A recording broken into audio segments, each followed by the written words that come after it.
Olá, bom dia. São 6h04. O programa Notícia de Frente começando agora. Então, seja muito bem-vindo nesta terça-feira e seja bem-vinda também. Vamos conosco porque aqui você sempre recebe a melhor informação com muita qualidade e, claro, com a avaliação aqui desses pensadores de Mato Grosso. Bom dia, professor Haroldo Arruda. Bom dia, Luciana Gavilha. Bom dia, o jornalista Kleber Lima. Bom dia, você que acordou bem cedinho para tomar café e dar a sua opinião, mandando mensagens aqui para nós no programa A Notícia de Frente. Uma excelente e abençoada terça-feira a todos. Amém, que assim seja, professor. Bom dia para você, Kleber Lima.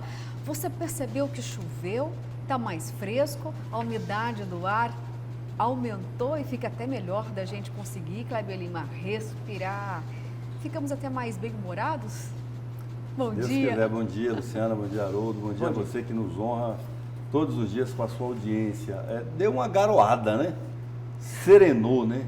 Serenou. Pelo menos na minha horta não choveu, assim, mas foi... Já deu para molhar as plantas, a gente acordou de manhã assim, viu aquela relva, né? Tudo molhadinho, tudo verdinho, muito bom. Quando não chove, o que você fala? Não, mas serenou. Ele fala, não merece, como que é? Não é merecimento. Não é merecimento. Não é merecimento. Nossa, às vezes pediu, né? Não foi, mas para mim... Lá em casa também choveu pouco. Não, também choveu, mas já chuvinha. fiquei feliz porque eu já sinto aquela diferença na qualidade do ar. E pelo menos no meu caminho, lá na minha casa, por merecimento, choveu, viu, Kleber Lima? Melhorou, né? Melhorou bastante, né? Pois é, faz uma diferença grande. A gente está implorando pela chuva e eu confesso aqui que no final de semana, como, né, a previsão do tempo tinha alerta até de tempestade, né? E eu fiquei esperando a chuva no domingo.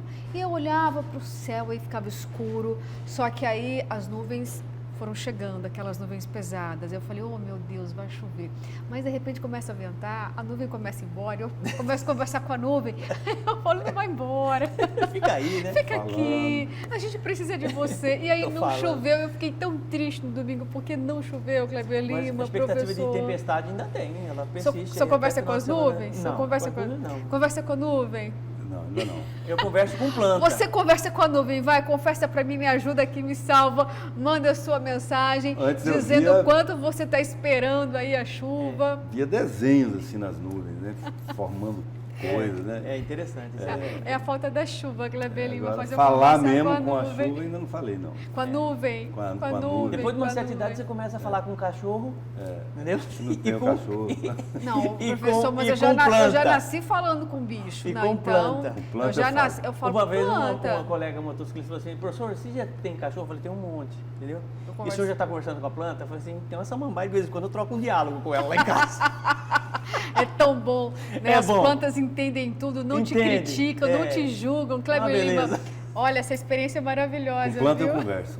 Tem uma só não orquídea pode lá podar que quando tá por bravo. isso. Orquídea. O Kleber Lima gosta de orquídea, professor.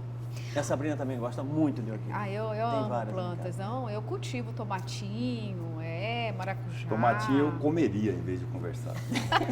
Coitado. Muito bem, é para isso que o tomate foi feito, foi criado, viu, Kleber Lima? Parabéns, bom. Olha. Achei que eu estava com problema, mas então tá certo. Tá bom, gente, vamos diretamente então para as imagens do trânsito nesta terça-feira, são 6h08. Vamos ver então uma das 43 câmeras da CEMOB, quais imagens as câmeras vão trazer aqui para a gente. Bom, eu estou chamando e as câmeras não estão aparecendo, houve um probleminha técnico lá, mas então aqui eu vou antecipar para você que aconteceu um acidente na Avenida Miguel Sutil, bem na altura aqui do bairro Conchil, um carro capotou. Eu passei por volta de umas 5h20 da manhã, tinha um carro capotado, parecia que o acidente tinha acabado de acontecer, mas o carro não estava na avenida, estava no canteiro, ou seja, não estava atrapalhando nenhuma faixa de rolamento. Eu passei por uma obra, eles estão fazendo uma intervenção na Miguel Sutil, eu passei por volta das 5 horas da manhã também, e tinham vários automóveis ali da CEMOB, muitas pessoas que trabalham na CEMOB também, ali monitorando, porque inclusive colocaram um painel de LED lá atrás, mais ou menos uns 100 metros antes, para você que vai passar ali, antes do elevado ali, antes daquela rotatória, tomar muito cuidado, porque na saída da rotatória, logo próximo ali, aquele radar, tem uma intervenção ali da CEMOB, eles estão fazendo alguma coisa lá, não sei o que eles estão fazendo. Tá certo, professor. Bom, já que nós não temos as câmeras da CEMOB, vamos começar então falando de política. Kleber Lima, conta para mim. Olha só, nós falamos muito aqui sobre a fusão, professor, né? De duas siglas importantes, do DEM, do PSL. Ainda está acontecendo a concretização de toda essa mudança que será grande. E tem vereador aqui, ou melhor, ex-vereador, que já pode até, não sei se por conta da fusão, Kleber Lima, pode sair do Partido do Democratas, por exemplo. Estou falando do ex-vereador Marcelo Bussic, que teve uma boa aprovação na Câmara, presidiu aí uma CPI importante, uma das mais longas, né? Quase 3 anos, aquela CPI que poderia trazer aí complicações para o prefeito da capital, Emanuel Pinheiro. E já tem alguma modificação em relação a isso, Kleber? Qual a posição desse vereador e por que agora o nome dele passa a ser destaque, pelo menos nessa semana na mídia, em relação a isso? Olha, o vereador Marcelo Bussic, ele já vinha discutindo a possibilidade de troca de partido por causa das chances de disputa dentro do DEM. O DEM já era um partido independente de fusão, muito competitivo, né? Tem lá o deputado Botelho, tem lá o deputado Gilmar Dal Bosco, tem uma cogitação aí de disputa do ex-governador Júlio Campos, pelo menos 2 ou 3 secretários de Estado, secretário Gilberto, secretário Beto 2A1 e o secretário Alan Porto, que também já se especula sobre a candidatura deles. Então imagina, uma chapa com 2 deputados, disputando a reeleição e mais 3 secretários de Estado, de secretarias pesadas, influentes, uns 5 candidatos muito competitivos, sem a coligação. Qualquer um que entrar numa chapa dessa é para ajudar, né? Para ajudar a eleger os outros, porque ele mesmo passaria a ter uma chance menor, por melhor que seja o Marcelo, como é, né? O candidato como é o Marcelo, um bom vereador em Cuiabá, teve uma atuação destacada nessa área da transparência, do combate à corrupção. Ele é auditor de carreira do Tribunal de Contas do Estado, mas ele começou a considerar outras possibilidades. Além dessas características que eu já falei, ele também é ligado às igrejas, né, evangélicas, e também está tentando aí se posicionar dentro do chamado bolsonarismo, porque ele também é ligado ao bolsonarismo, muito embora ele não seja tão identificado com essas bandeiras, como é o vereador, o ex-vereador Abílio, por exemplo, que foi candidato a governador, né? E outros que estão chegando também, tentando ocupar esse espaço, como é o caso do vereador de Lemário, né?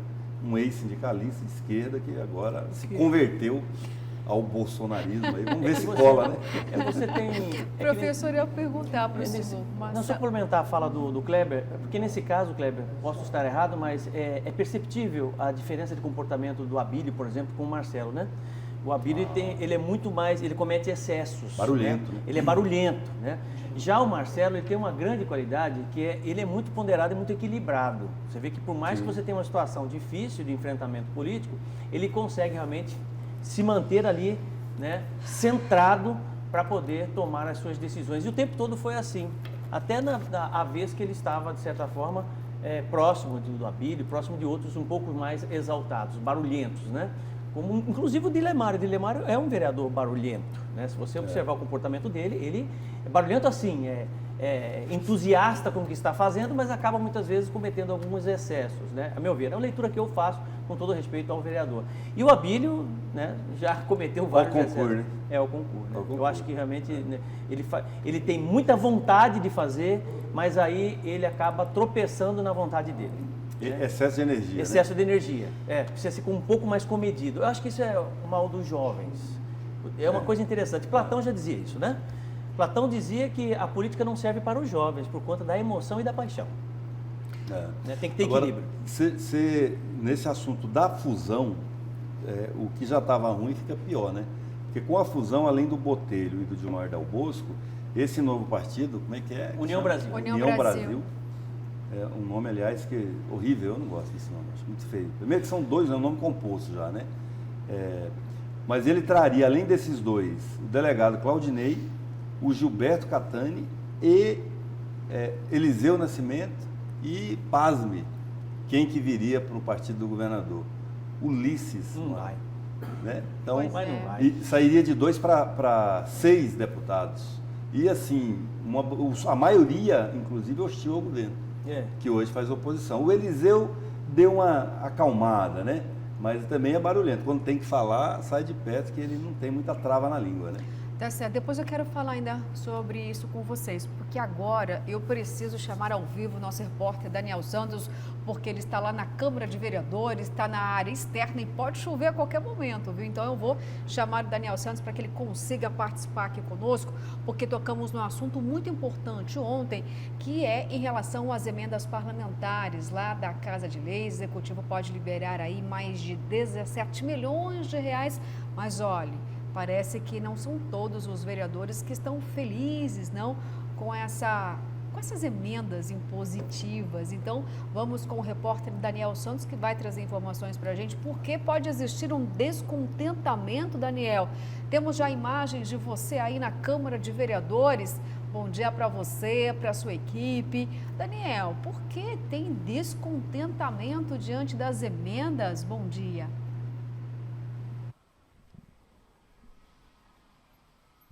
Bom dia, Luciana. Bom dia para vocês da bancada, para quem nos acompanha em todo o estado de Mato Grosso. Não tem aquela história de pau que bate em Chico, bate em Francisco. Se é para o filho A, por que não vai ser para o filho B? Pois é, ditados populares que se encaixam bem com a realidade aqui da Câmara Municipal. Pois depois da nossa participação de ontem, dizendo, olha, 17 milhões em emendas previstas aí para 2022, teve vereador que falou, opa, pera aí. Não é bem assim não essa história de que vai dar uma média de 700 mil reais em indicações para cada vereador. O vereador indica, oferece lá um caminho para que essa verba seja muito bem aplicada, revertida em benefícios à população. Mas para a oposição não é essa história não. Para o Podemos não tem funcionado dessa forma, vereador Dilemário Alencar. O que está acontecendo? Por que essas emendas não estão sendo bem divididas entre os vereadores de situação e oposição? O senhor está sendo preterido, é isso? Bom dia, vereador. Bom dia. Eu também quero dar um bom dia à bancada do jornal Notícia da Frente.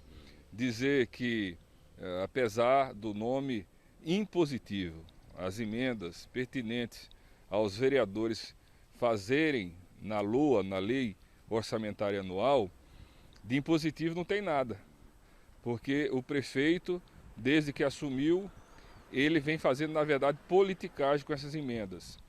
Ele não atende às emendas dos vereadores que fazem oposição para ele. Para você ter ideia, no ano passado eu usei toda a minha emenda de 700 mil reais para o Hospital do Câncer.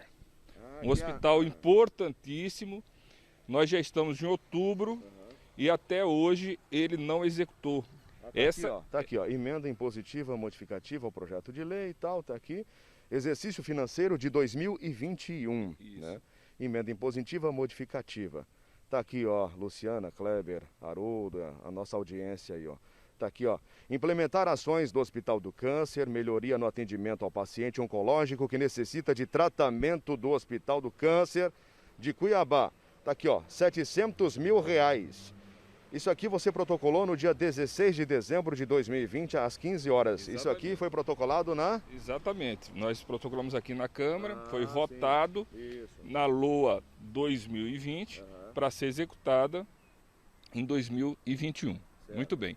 Então, até hoje, ele não cumpriu. Ou seja, eu vou ter que entrar com ação de obrigação de fazer, pedir socorro ao judiciário, porque o prefeito politiza.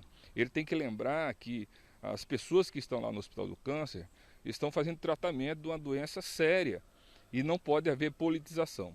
Muito bem. Na última terça-feira, dia 30, o prefeito protocolou aqui na Câmara Municipal a LOA 2022, né, prevista num valor de 4,2 bilhões de reais e terá novamente a oportunidade dos vereadores apresentarem emendas, né? Muito bem. Hoje vai ser lida essa proposta da LOA 2022. Os vereadores terão 20 dias após essa leitura para apresentar suas emendas. A Comissão de Orçamento e Finanças aqui da Câmara terá que fazer até 3 audiências públicas para discutir a LOA com a comunidade. E eu, por exemplo, vou novamente replicar o valor que eu tenho para o Hospital do Câncer e vou fazer outras emendas no sentido de a construção de uma creche no Distrito da Guia. Eu não sei se a população de Cuiabá não sabe, mas o Distrito da Guia até hoje não tem uma creche municipal. Também vou buscar arrolar recursos para que o Morro da Luz seja revitalizado e que o governo possa fazer um grande programa de recuperação do asfalto, dos CPAs e do Tijucal. Porque... Vereador, 7714, vai dar já R$ 1.400.000, se a gente juntar o que está pendente, mas o que vem aí pela frente. Porque o prefeito foi muito claro, o prefeito Manuel Pinheiro falou, ó, previsão para o ano que vem, 17,5 milhões em emendas. Eu fiz a divisão aqui ao vivo, né, deu R$700 mil, exatamente isso aí. E é o mesmo valor do ano passado, nessa previsão aí que o prefeito tem colocado. Agora, se não foi aplicado até agora, né, mesmo sendo a chamada verba impositiva, né, o destinatário tem que ser cumprido, né, o destino dessa verba. Agora vem mais uma na previsão. O senhor tem cobrado isso no dia a dia e de que forma? E quais têm sido as respostas do Poder Executivo? Tenho cobrado, tenho mandado ofícios para a Secretaria de Orçamento do município, que acompanha, para o próprio prefeito, me reunido com a direção do Hospital de Câncer, onde eu solicitei que eles também encaminhassem o ofício ao prefeito, mas nada até agora. E também, na verdade, esses R$700 mil para a LOA 2022 está errado. Hoje era para o vereador ter por volta de uma emenda de R$1.100.000. Por quê? O cálculo é feito em cima da receita líquida do município, né? Que dará mais de R$28 milhões. Então, mais uma vez, o prefeito não joga de forma correta com os vereadores, porque R$700 mil foi referente a esse semestre. O novo orçamento, ele arredondando, ele terá mais de 327 milhões em relação ao orçamento atual, ou seja, cresceu quase 10%. Então, nós vamos fazer esse debate a partir de hoje, ler a LOA, como eu te falei, vamos fazer esse debate e mostrar para a população que o prefeito faz propaganda em relação a dizer que vereadores têm direito a fazer emendas impositivas, mas, no entanto, ele acaba fazendo politicagem quando não atende às emendas importantes dos vereadores da oposição, como essa emenda para o Hospital do Câncer. Então não era para ser 700 mil, R$1.120.000, já começa por aí, é isso que o senhor está dizendo? Exatamente, é só pegar os números do novo orçamento, né, que é de 4,2 bilhões, você vai lá na receita líquida corrente e daria dividido por 25 vereadores 1,1 milhão. Eu fiz a continha aqui rapidinho, só para a gente ter uma ideia do que o vereador está colocando. Então, deixando bem claro para a população que nos acompanha nesse momento aqui na Notícia de Frente. Quem está na situação, ok. Quem faz oposição, não tem as emendas aí disponíveis, é isso? Esse tem sido o critério dessa gestão, né? Que persegue os vereadores da oposição, não cumpre o que está na lei orgânica do município sobre as emendas impositivas. Eu, por exemplo, se o prefeito não pagar até o final de outubro essa emenda para o Hospital do Câncer, eu vou entrar com ação de obrigação de fazer, pedir socorro para o Poder Judiciário. Certo. Luciana, Kleber, Haroldo, vocês têm questionamentos aqui para o vereador do Podemos, que está dizendo o seguinte: quem está com o executivo ok, quem não está, não tem emenda. Tá certo, Daniel. Olha só, eu tenho uma pergunta assim para o vereador e nem é pertinente agora a emenda. Eu queria saber como é que está o clima aí na Câmara de Vereadores após mais uma operação mirando a saúde de Cuiabá, Operação Colusão. E eu pergunto isso porque você está aí com o vereador Dilemário, que tentou, Daniel, emplacar a CPI do quadrilhão.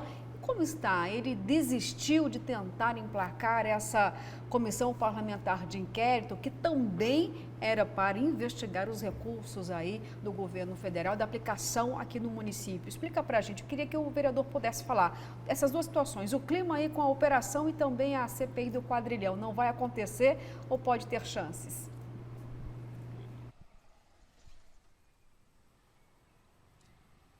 A gente percebe que a oposição aqui na Câmara tem um número pequeno de vereadores. Emplacar uma comissão parlamentar de inquérito, por exemplo, é uma missão difícil. CPI do quadrilhão, o senhor tentou, agora tem a Operação Colusão. Como é que está o movimento aqui na Câmara de Vereadores depois daquela Última operação da Polícia Federal, exatos 60 dias após a Curare e também a CPI do Quadrilhão. Então, Luciano, você retratou muito bem. Está tramitando aqui nessa Casa de Leis a CPI do Quadrilhão, mas só 4 vereadores assinaram.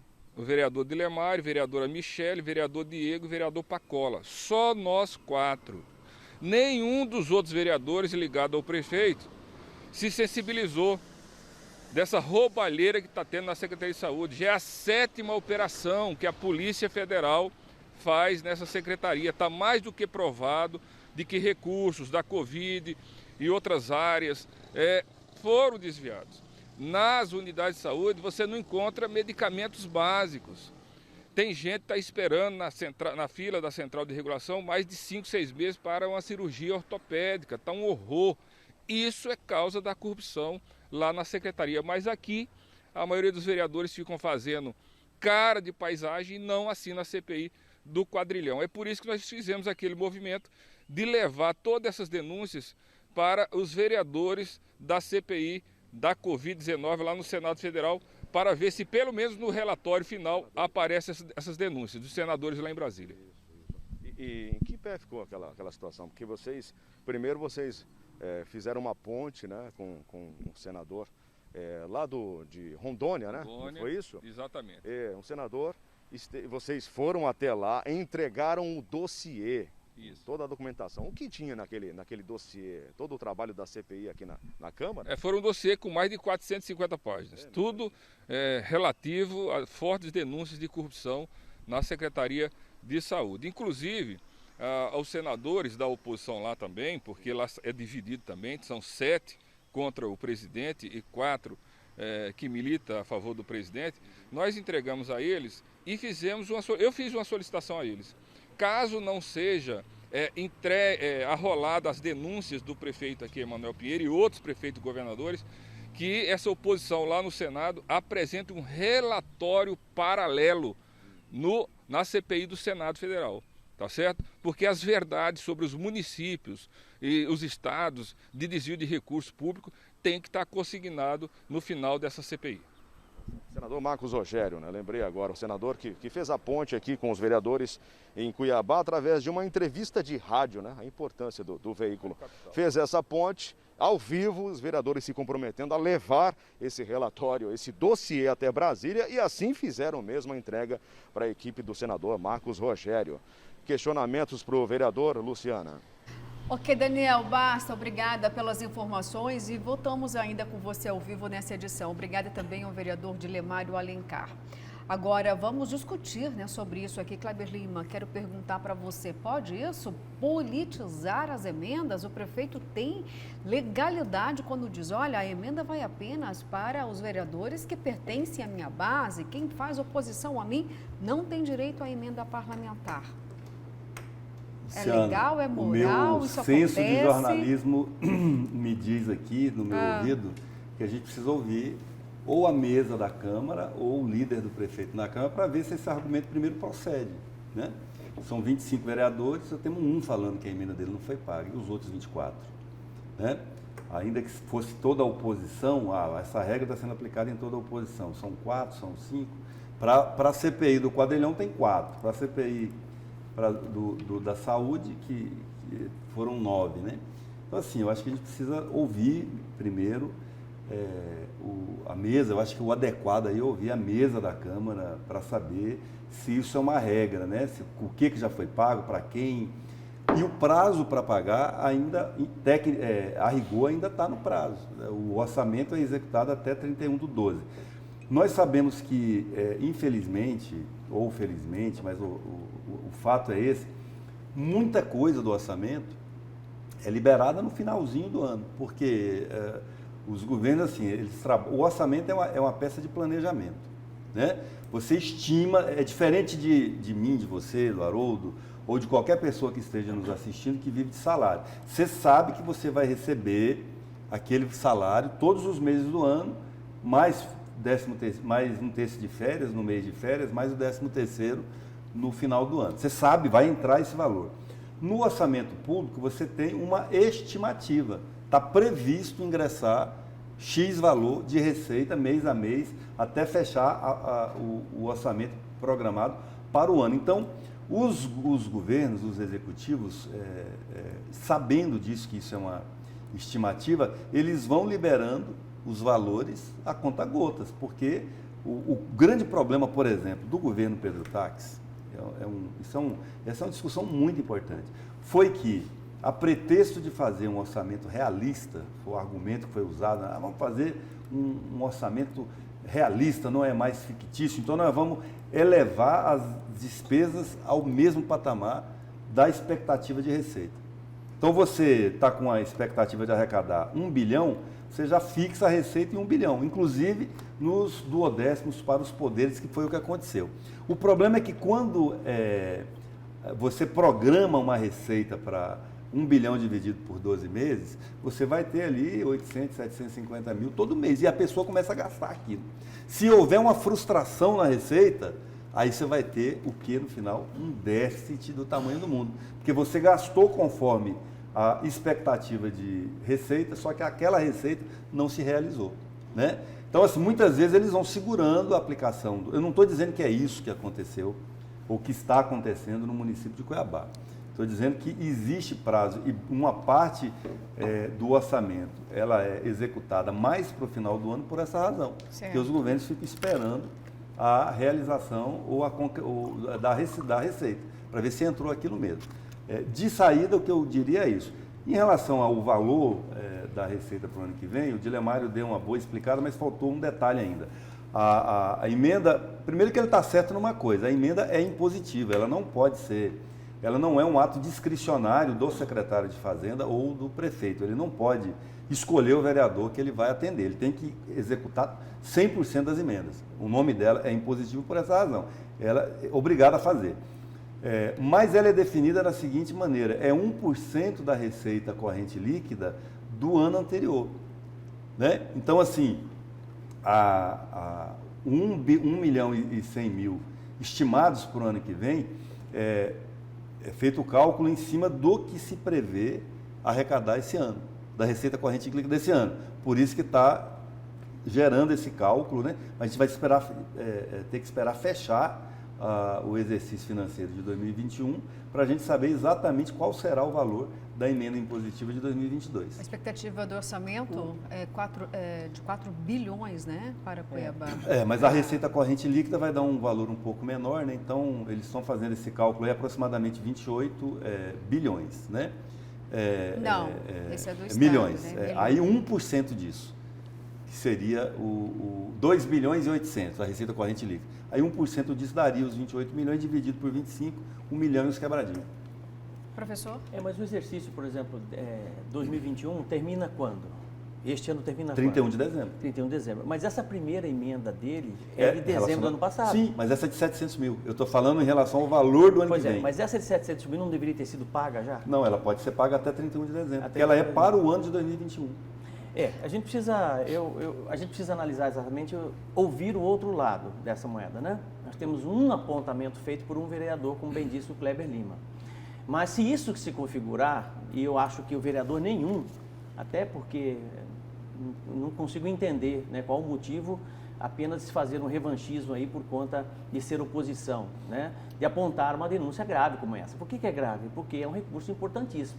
Se nós considerarmos que esse recurso deveria já estar no Hospital do Câncer, que é uma instituição que atende realmente aí milhares de pessoas que precisam de recursos na área da saúde, e você não tem esse recurso, o comprometimento e a irresponsabilidade por parte do poder público é gigantesco, mediado por um vereador que quer, de certa forma, colocar em prática uma emenda que é dele, de certa forma, impositiva, mas é dele, ele pode encaminhar onde ele quiser, né?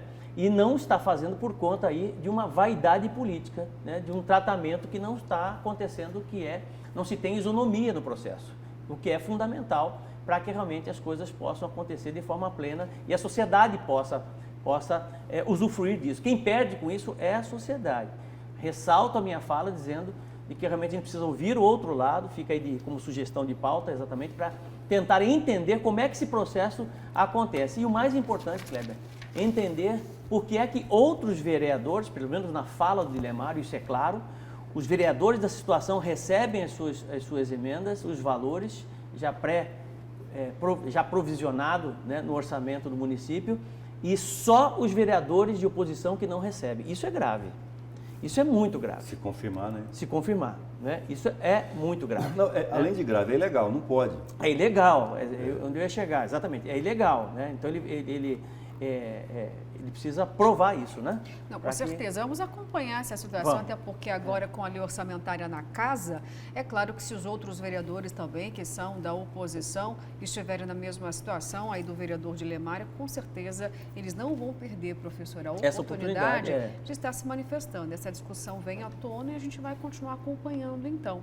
Tá certo? Claro. Até encaminhei aqui já alguns questionamentos para algumas assessorias dos vereadores da oposição. Amanhã a gente pode ter um panorama mais ampliado sobre esse fator aí. E como nós vimos aqui, você mesmo deu uma aula ontem, Kleber, falando sobre a importância das emendas e até se elas fossem de forma coletiva, poderiam trazer aí um significado maior, né, para a sociedade. E o Dilemário veio falando do Hospital do Câncer. A gente sabe da importância dessa entidade, inclusive eu até citei na semana passada que lá, professor, não tinha UTI pediátrica, isso até o mês passado, viu? E através de emendas parlamentares é que pôde haver a efetivação dessa UTI no Hospital de Câncer. Inclusive, quando houve a inauguração, a direção até reclamou da Prefeitura de Cuiabá, porque a Assembleia Legislativa havia feito um repasse, acredito que da ordem de uns 3 milhões de reais, a Prefeitura ainda estava segurando isso